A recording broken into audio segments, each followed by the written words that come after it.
Hi guys, welcome to another episode of Behind the Scenes. Today, I'm your usual host, Lucky Grimm, and I'm joined by Drew the Costumer. Hi.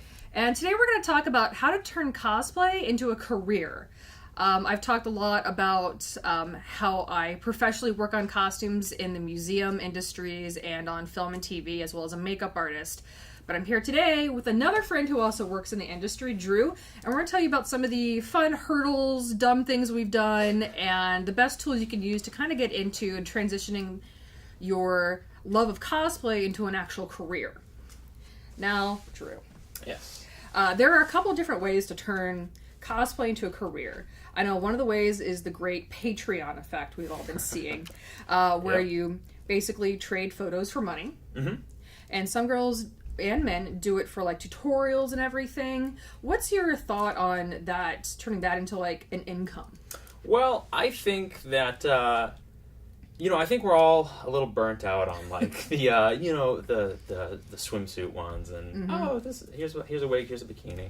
Or I know I am. If you can make a living out of it, I mean, cool. That's awesome. Good for you. I'm just happy that you're doing something to make a living out of it. Doesn't suit me, but that's okay. Where it can be a little harder. Whereas, the true use of Patreon, and I use that term very loosely, where, it was like the tutorial and, the work in progress is behind the scenes. I think that stuff was really cool and was really into that. Mm-hmm. I give a lot to Patreon just because I like to see the behind the scenes really thing. Cool. Like, I know, Sweet Sensation has one where it's completely free. Just donate like $1 and it's all her like behind the scenes of photography. Oh, that's really cool. And then some people do it for charity, but it's nothing sustainable. Yeah, no, absolutely. Another way to turn this into a career is the guest circuit. Like do events and cosplay events. Now, I've fortunately and unfortunately have done the guest circuit, and there is no money in it. That's not a career. I know exactly like 2 people in my entire life that have like turned that into a career. And I'm just like, I can't do this. No, I've never even come close to really doing that, and I can't even imagine trying to. Mm-hmm. And it sounds kind of boring. Yeah, it's standing at a table all day long, and I'm like, buy my things. I actually was recently offered passes to Boston Comic Con to work for like an author of a book, and they were like, yeah, come just hang out at our booth. And I was like, all the time? And they were like, all the time. And I was like, good luck, see ya, I'll stop by. I've done the boothing thing where like there's a difference between like being like a booth helper where you just babysit and like being like a brand ambassador. Like I've done it for Funimation and Aniplex where like we dress up as the characters, but we're there to be like, hey, have you heard about this? Would you like the DVD? Yeah. And it's more of like a sales position. Exactly. Yeah. And that one, it was weird because they were peddling like this specific book, and I was like, I could make, do you have any pictures of your character? Maybe I could, make the costume. And I sent them a picture of Geralt of Rivia, and they were like, no, man, that costume's awesome, wear that one. I was like, that's a character from another book series. I don't know if we want to do that. It's very recognizable. Shenanigans. Another way to turn this into a career is what we've done, is to basically work in the industry as a costume maker and designer. Now, I love doing this because I actually hate being like the center of attention. I have a web show. I'd rather like, I love making things. I hate wearing them for like more than an hour. I'm right there with you, yeah. And we've both worked in the costuming industry. I've done it for about 10 years now. I have a master's in museum quality costume reconstruction. I'm still paying off those student loans. We'll see how that works out. How did you transition from a hobbyist into a career? Well, I was working in banking, and at the time I had been like making costumes for myself for like 5 years, and it was always the same thing where I was like, oh, I made this, and somebody would be like, you should do this professionally. I'm like, you can't really do it professionally. Like it's really hard to do. And they're like, and just everything, you should do this professionally. You should do this professionally. I don't know. Blah blah blah. And then I had to make a big move. Not a big move. I moved like an hour and a half away, but I had to make a move, and I was like, I don't really want to work in another bank. I want to see what I can do. And so I found a job at a theater, making costumes there, which was super awesome and rewarding. I've since moved on from that job, but that was kind of how I started, and I was very grateful for the position. You're welcome. Thank you. Rachel helped me get that job. My friend's like, we need help, and I'm like, Drew. Yeah.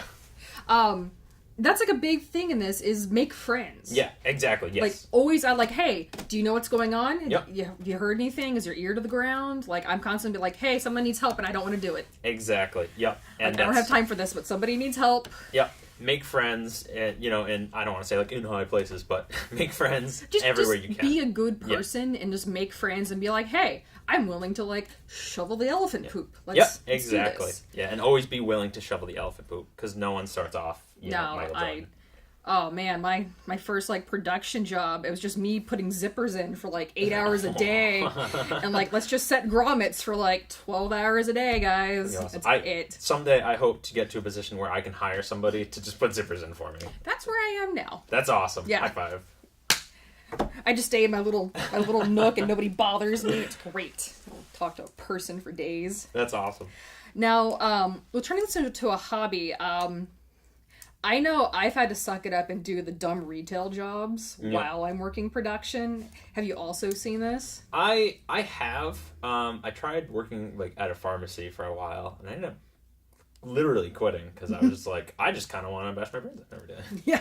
And I find that since doing it professionally, I really struggle with going back to like anything like a 9 to 5. I do work part-time at a restaurant, which I absolutely love, actually. It's really great. I pull my head out of the books, go to the restaurant, greet people, and it's amazing, Yeah. No matter what I'm doing with production, or I know, like, even, like, people that have won major awards as costume designers, they're like, yeah, no, I gotta serve tables at, like, 10 tonight. Yeah. At the Bennigan's, let's go. Yeah.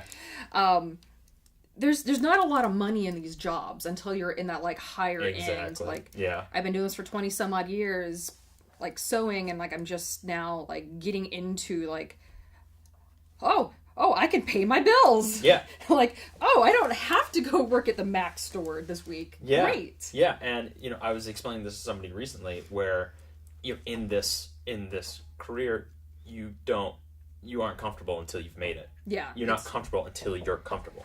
And only that, like, honestly, that top 20% can make it. Yep. And it's all about, like, yes, you have to have the talent to make things. You have to have that, like, creative spark, but you just have to be able to do the work. Exactly.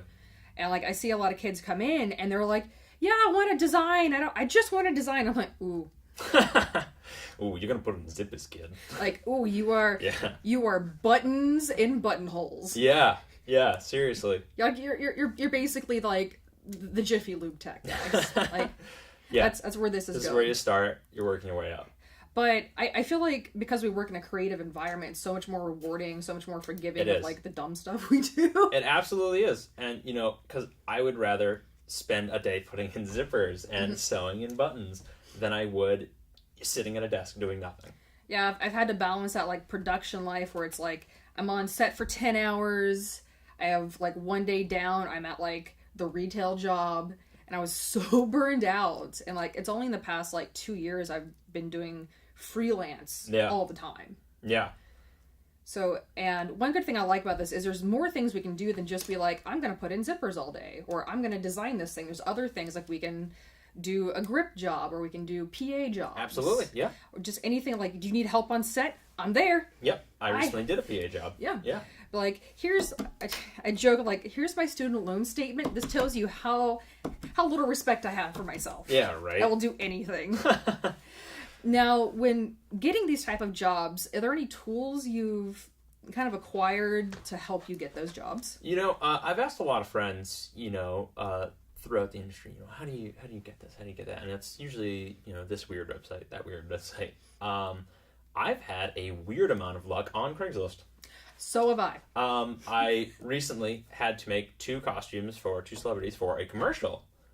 And I got that off the Craigslist, what was it? Craigslist Gigs Crew. Yeah. Yep. And Crew's where it's at. Crew or exactly. labor. Exactly. Crew, labor, creative, and talent are the 4 that I circle about 7 times a day. Yeah. Where I just go through. I'll just bookmark them, come back at the end of the night, just mass email. Exactly. Yep.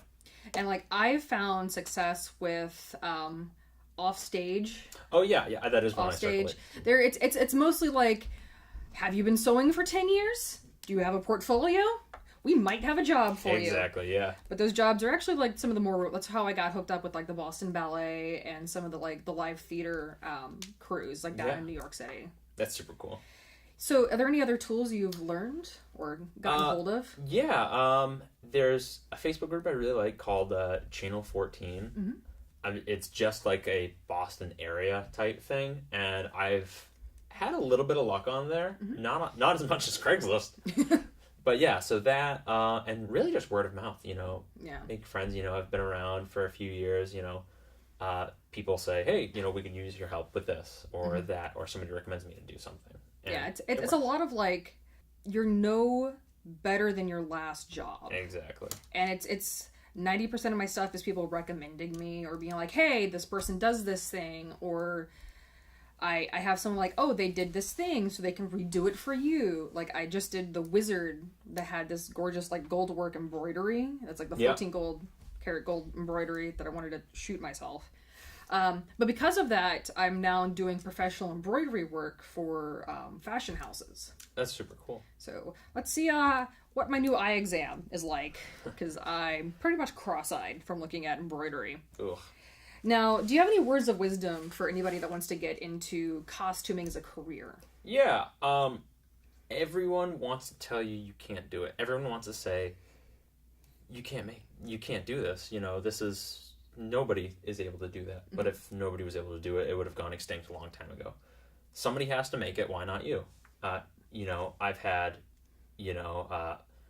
my father, my friends, say, you got to find a real job. I say, no, this is my real job. This is what I do. It's about like just saying like, I'm gonna do this. Exactly. Like, this is what I'm gonna do, and you got to stick to your guns. Yep. And if it was easy, everybody would do it. Because it's awesome. My words of advice is like actually practical advice. The same advice I gave you when you first Drew came to me is like, I want to get into this. I'm like, okay, these are the 3 steps you have to do. Yep. And then he was I did those running. too. There's a book. We're going to have the link down at the bottom. You can get it off Amazon. It's all about getting a job in the costume industry and kind of prepares you for like all the elephant poop you're going to shovel. Yep.